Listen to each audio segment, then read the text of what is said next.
Welcome to Discover Indie Film. I'm Jeff Howard, and I'm very excited to have Jeremy Hsing with me. Hey, Jeremy. Hi, Jeff. Glad to be here. It's great to have you here. For anyone listening, the podcast before this one had a really, honestly, great conversation with Jeremy all about Jeremy's work and personal history. A really good one, by the way. You might be the first podcast guest who started their personal tale with watching a Laker game with your dad as a newborn.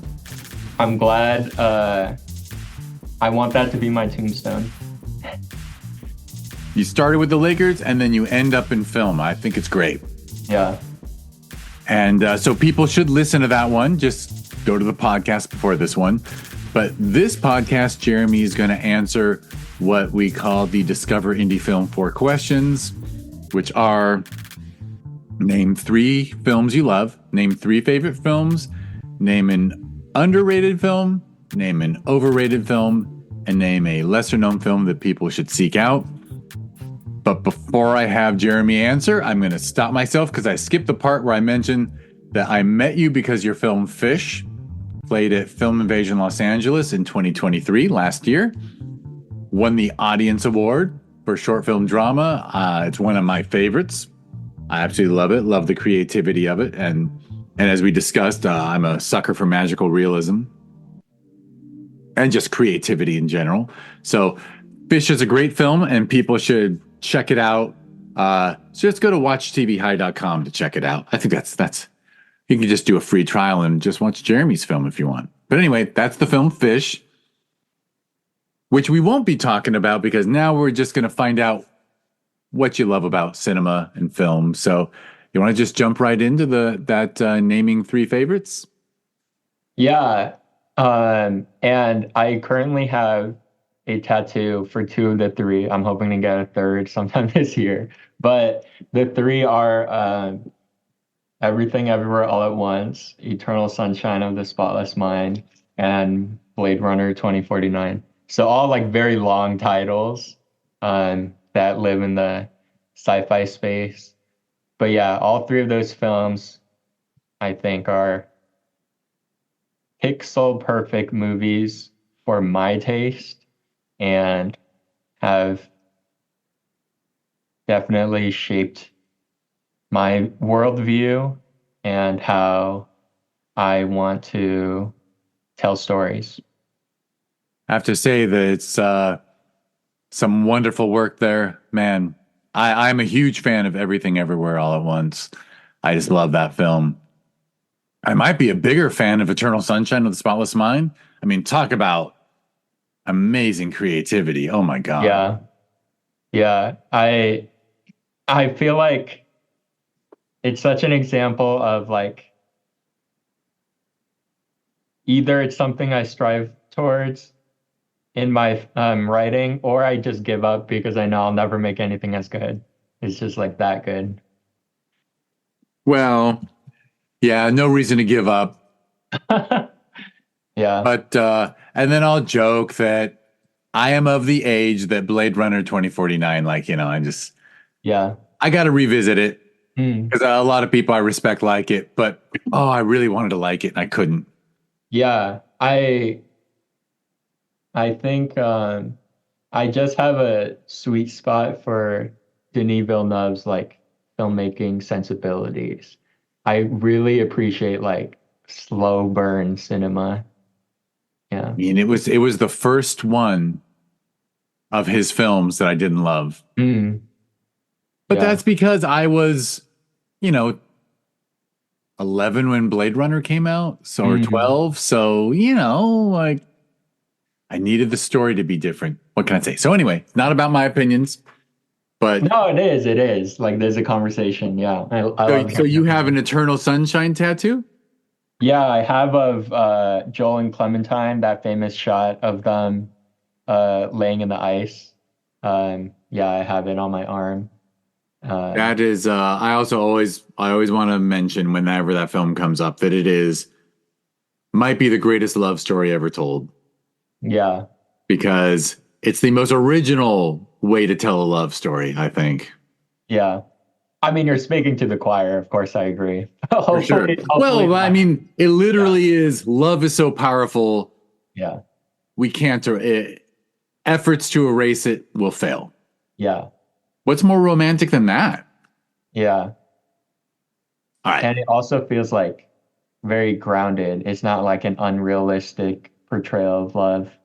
And I really like the ending of like, yeah, we're gonna argue. Yeah, we're gonna make mistakes, but it's still worth it. Yeah.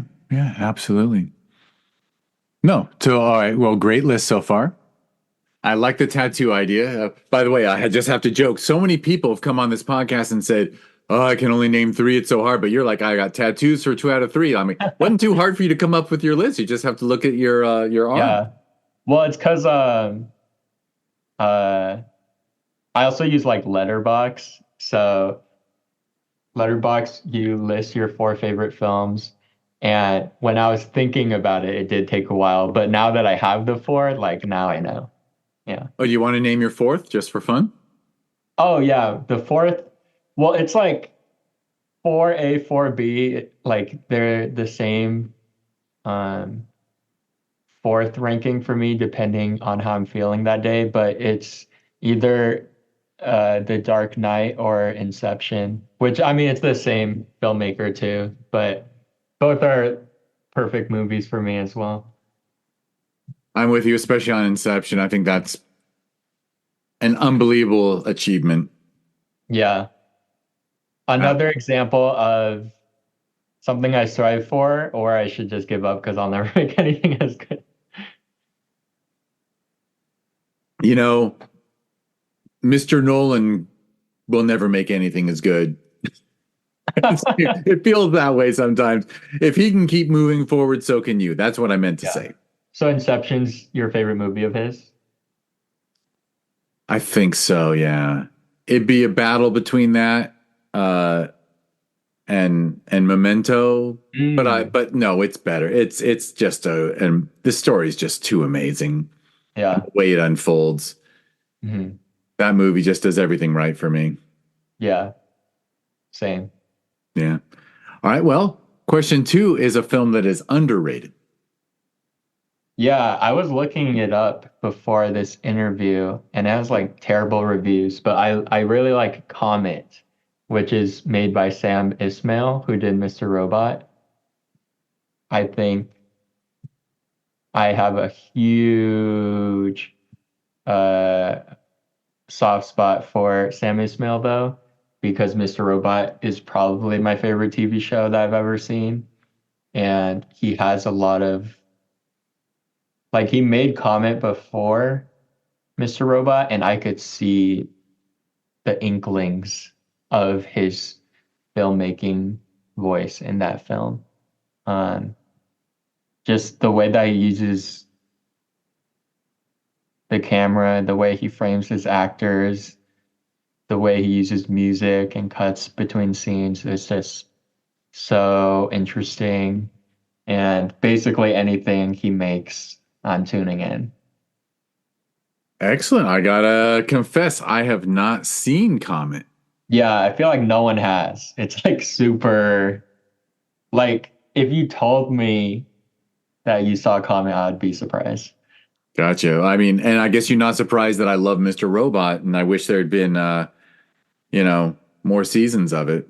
Yeah, I think, I mean, talk about a show where it's like it has so much substance and story, and then the message of the cherry on top, like the way the show explores mental health is so interesting too. Um, and it never feels didactic. It's just so compelling. Yeah, and I think, well, you make me want to revisit it. Yeah. But I gotta watch Comet. Excellent. All right, Yeah. well, this one will be fun. A film that is overrated. Yeah, if you do like this film, I would love to like hear your thoughts why. I think A Ghost Story is overrated for me. It has like 90 something on Rotten Tomatoes. It seems to be universally acclaimed, but it just was like too slow for me. And I'm not someone who gravitates towards action blockbusters. I mentioned earlier I love Denis Villeneuve's like slow burn cinema, so I can appreciate movies that take their time. But A Ghost Story literally has a scene of someone sitting down in the kitchen and then they're eating a piece of pie for 12 minutes and it's a single shot. It doesn't cut away at all. She doesn't say anything and she's just eating the pie. And there's like comments online. It's like, this is the best scene in cinema. I'm like, how is this the best scene in cinema? She's literally just sitting there and eating pie for 12 minutes. I would also say though, like A Ghost Story is an exploration of grief. And I mean, I was too young when I was 9, my grandpa died, so I don't really remember that too much. Other than that, I haven't had a close family member die in my lifetime. Maybe if once I experience that, the movie will hit differently for me. But at the moment, I did not get the hype of that movie. I wish I could help out, but I haven't seen it. Okay, yeah. I would So love for you to watch it and then tell me what you think of that 12-minute one-shot scene of eating pie. you almost make me want to bring up I can't remember the name of the guy who directed, I think it was Drive. Oh, And Nicholas Winding Refn. yes, and I Yeah. just watched that TV series he did. Uh, Um, was it Copenhagen Cowboy or no, the other one. Too Old to The Die one with Young? Miles Teller. Yeah, Too Old to Die Young. Too Old to Die Young. Yeah. Slow as molasses, Yeah. and I loved it. Yeah. I Yeah. loved that. Wait, like that even like supports my argument of why I don't like A Ghost Story. I love Nicholas Winding Refn so much. I've watched like basically everything he's done. Um, literally when I was doing the Seattle trip for the documentary I'm doing nonstop, I was just fanboying about him to my DP. So yeah, it's not because the movie is slow and I can't appreciate slow stuff. I definitely love slow stuff if it's done right. Exactly, and it can be done right, and it can be done wrong. And needless to say, I'm just going to assume based on all your other comments that you're right, and A Ghost Story ain't worth my time. But I maybe mean, I'll watch it someday just to tell you that you're right. But I'm so in the minority though. It's like so universally like the critics review and the average fan review is like very high. So I don't know. is I it just didn't get it. interesting? All I know is Too Old to Die Young had that car chase, which was Mm. two cars going the speed limit for what felt like 5 to 10 minutes. And you just Yeah. see the people in the cars just like checking their mirror, driving. All right. They're not speeding. I'm not speeding. We're just going to see who runs out. And I mean, it was so, I Yeah. just thought that was the most entertaining thing that I'd ever Yeah. seen. Yeah, like stuff like that. I'm into it. But like So original. Yeah. I still can't get over a one shot of someone sitting down eating pie. That's it for 12 minutes. Like, come on. We can do better than that. Well, now I'll try my best to forget that because I can see myself watching it and Yeah. then laughing instead of with the film, laughing at the film because of what Jeremy said about the pie. Yeah. I wonder if that's a David Lynch reference, right? Because Lord knows Twin Peaks, it was all about the pie. Mm. Yeah. But you never had to sit and watch Kyle MacLachlan eat the pie for 10 minutes. It was literally like he would just talk about how great pie is. Yeah. Zero dialogue. The camera doesn't move at all. It's just static for 12 minutes. You know, I suppose it's brave to do things badly, but better be brave to be original. Well, anyway, I'll shut up. I shouldn't comment on a film I haven't seen. Last question is a lesser known film for people to seek out. Mm. Let's see. Dang, I actually did not prepare for this. For this one, I didn't know this was one of the questions. Oh, you didn't know? It was part of the little booking thing, but I might try to save you and just say, well, Comet kind of counts. Oh yeah, Comet would definitely count. I feel like I haven't met a single person in my life who's seen that film, and I only watched it retroactively because I liked Mr. Robot so much. Yeah, I mean, I could open my letterbox and see what I have. You could, but I mean, it's yeah. We'll just see Comet. I mean, you named obviously all your favorites were well-known films, but Comet and A Ghost Story are lesser known. So, but if you want, you can, Well, anyway, we'll wrap it up. We're doing well. All right. Well, first of all, your Instagram will be a clickable link in the show notes, so people should go there and should follow you and see, so that when all your new exciting work comes out, my goodness, you're working on a documentary that's associated with PBS. People should listen to your interview to learn more about that. But I'm sure you'll be sharing updates on your Instagram about that. Yeah, for sure. And I will wrap us up by mentioning the things I'm supposed to. Thank you, everyone, for listening to the Discover Indie Film podcast. If you want to learn more about it, go to discoverindiefilm.com. It's at DIF Wins on social media. There is a Amazon Prime Video series that is a selection of short films handpicked from the festival circuit, named after this podcast. Of course, I think I might have broken the rule finally, as someone has a film in there that didn't do the podcast because they were too shy. But generally, the cool thing about that show is you can watch episodes and then go listen to the interview about the film, which is kind of cool. Heck, I know HBO keeps trying to do. Every time I watch HBO, it's like, oh, yeah, for the podcast about this, I'm like, yeah.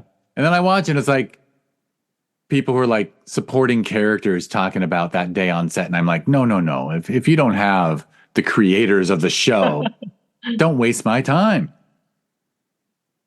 I guess I'm just stubborn. All right, so that's Discover Indie Film. By the way, if you want to be nice, like and subscribe, and even write a review. What do you know?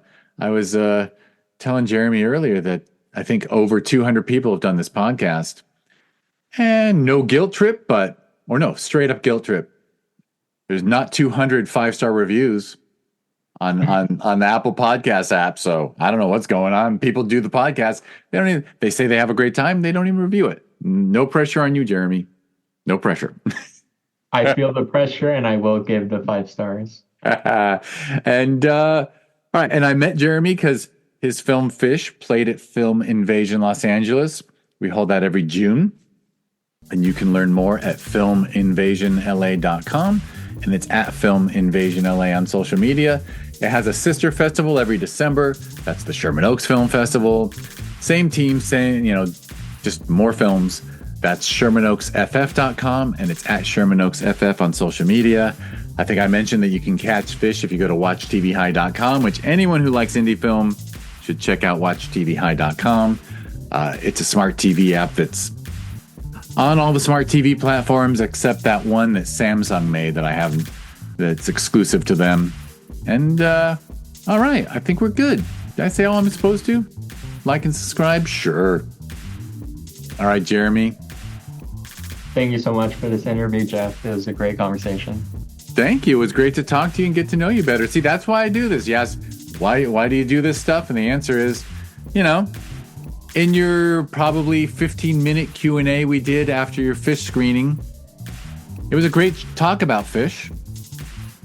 But, just 15 minutes. It's barely scratched the surface of how that film got made and why you wanted to make it. So now I know. And now the world knows. And knock on wood, you'll be the guy who 10 years from now, people are talking about your films like Denis Villeneuve, and they'll be able to go back and listen to this and go, he was right about Comet. No, I mean, he was right about A Ghost Story. Yeah. No one send me death threats about Ghost Story, please. No death threats. Isn't there an issue with Casey Affleck? Isn't he the people who's sort of getting canceled that now that people are finding out? I think so. Yeah, I don't follow that stuff anymore. I just kind of like, I get it. Everyone's a jerk. Not everyone. Not everyone's a jerk. All right, Jeremy, thank you so much. Thank you so much, Jeff. And thank you, everyone, for listening.